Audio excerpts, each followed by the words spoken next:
everybody, it's Lucie. Today I want to talk about feeling like a fraud, feeling like you're a fraud.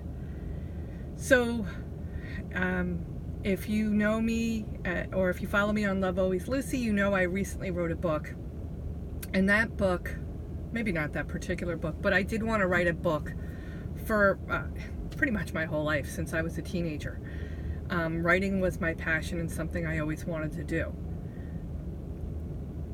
I always found an excuse why I shouldn't do it. I'm not ready, the kids are too young,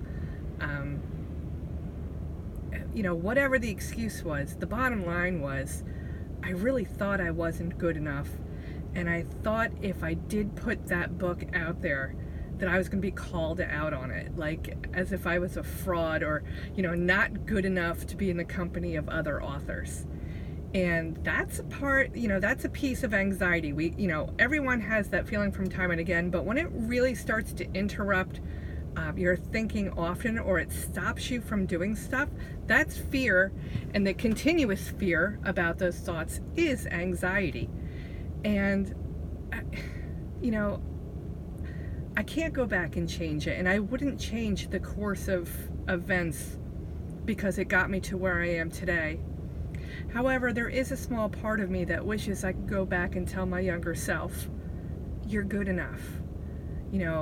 I may be doing that now, but for years, I sat thinking I was a fraud and that, anything I put out into the world that was able to be judged was going to be judged so harshly, and as if people were going to line up and laugh at me. And it's so ridiculous. Number one, it's completely ego-based. Because, thinking that way thinks that other people really care about what you're doing. And, people are so into themselves that they really couldn't give a hoot what you're doing. And the people that do care need what you're talking about or the product you're putting out.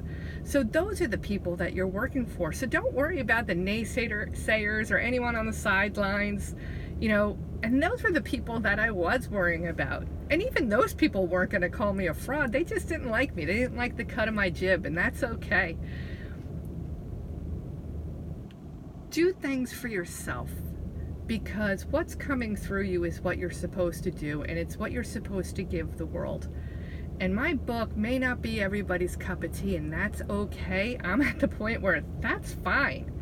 But the people it is going to reach and it is going to connect with are the people that I wanted it to.